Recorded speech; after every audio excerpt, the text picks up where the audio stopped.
All right, I guess this is part two. So that's one of the reasons why I need this this camera equipment and video editing software, so I don't have to break up videos like this.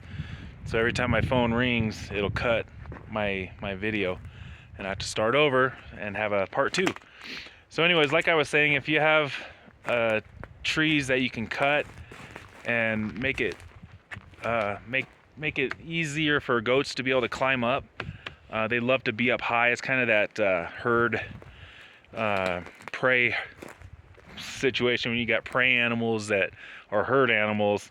They like to be up high to get views and also to get away from predators. But it also gives them something to entertain themselves, get exercise, and keep their hooves trimmed down a little bit. Piles of boulders also is a really good thing, and that we're gonna do here as well when we get goats.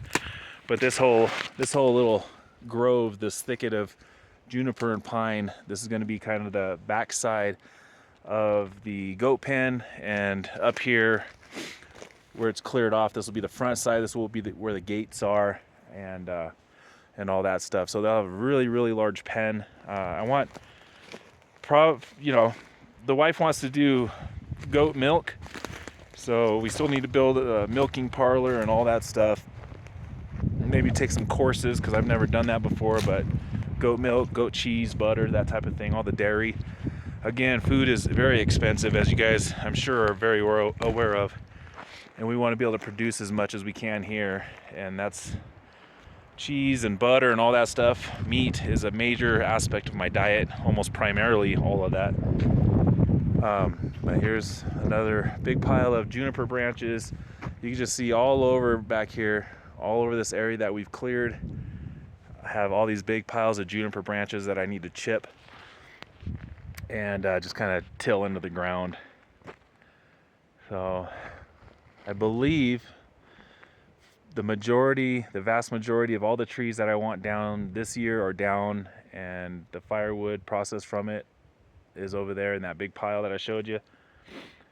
And we're doing good. Next is just saving money and rent a chipper and then a tractor. And then after that, we can start doing a lot more fun stuff like building garden beds. Again, with the mini excavator, I need to come out here and run my irrigation all right here, all through this area, all the way up here. I already have the timers, so I want to automate the irrigation system as much as possible. That's what I've always done with all my gardens, to kind of mitigate the amount of time we're involved in doing mundane things like watering. So if I can have those on automatic timer, that's what I'm doing. So when the excavator gets out here, that's another project. That's why I need it for a whole week. There's just so much work with that tractor I can get done. It's going to be a game changer once I can afford to get that out here. So chipper, then mini excavator, and then probably start garden beds and doing some fencing. There is a Home Depot in Flagstaff that rents a machine, a post hole digging machine, not the kind with the handlebars on it. We tried that here. It does not work. It's just too rocky and too hard of, I call it caliche. About 2 feet down it's like cement. But with this machine, it's an actual tractor that you stand on, and it has an auger bit on it. So I'm going to probably rent that to do my posts, the big posts, the 4x4 posts, and then use a T-post pounder to do the T-posts. And I'm most likely going to do 6-foot horse fence. My last ranch I did 4 foot and it was fine, but out here we have a lot of deer and elk, and last thing I need is at 3 a.m. a herd of elk jumping my fence and eating all my tomatoes. So the dogs actually keep them all out, but just in case, I'll spend the extra money and get the 6-foot horse fence, which is a twisted wire fence. It's not welded. I'm not a big fan of that welded wire stuff. Over time, those welds seem to break, and then you just have a mess. So that's what's going to happen at some point. Money being the key factor now, it is what it is.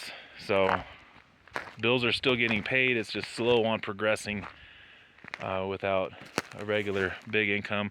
So we've kept pretty much all the pines, even here in the garden area, because there's some plants and some bushes that grow food that enjoy having a little bit of shade. Arizona is known to have more sunny days than any other state in the continental US. So that being said, there are some plants that don't do well in full extreme sun, so that's why I left some trees so we can plant things that like shade closer to these trees that are left here. So that's about it, guys. So I guess this is going to be part number 2 since my last video was interrupted. I'll upload these right now, and just a lot of small projects being done. I finally finished today the installation in the power room. You guys saw me start that months ago, probably at the beginning of winter. So I had that one wall that still needed to be done. I finally did that today. I did a lot of water transfer. Since we're running low on water, I had to take the water from the other tank and get it in the one that we're using just to bring the water level up. Like I said, we have probably about 15 to 1800 gallons left in that tank. So we're really hoping and praying that we get rain, good rain tomorrow and the next day. It's going to be a blessing for sure. I already mentioned the security camera I got up, the internet I got working over in the shop so we have better service. What else have I done? We got the bar done. Wood trim around the door of the bathroom done. Just little projects. I got the solar lights that I showed you guys a few weeks ago. I got all those installed. The chainsaw's tuned up. I tuned up the generator. I did get the starter motor for the generator, and it fit and everything was fine until I went to try to turn it on. I didn't know this about starter motors, or at least for this specific starter motor, but you have to get the one that you need that spins in the right direction. The one that I got was a counterclockwise spin, and the one that I need is a clockwise spin. So now I need to return this one and go find one that is a clockwise spin. And I still need to buy a little battery for that. It's a 12 volt 10 amp small battery. So I still need to buy that. I can't order it on Amazon because they said they won't deliver here. One of those EPA things. So lots of small projects. I guess it's good to get these little things out of the way so you don't feel overwhelmed, right? It looks like the kids missed some pieces of firewood here. There's one, and I'm sure there's more buried in these branches. We still need to take these branches and put them into the pile here. I was going to say we're going to do that tomorrow, but we're supposed to be raining tomorrow. So yeah, we'll see that.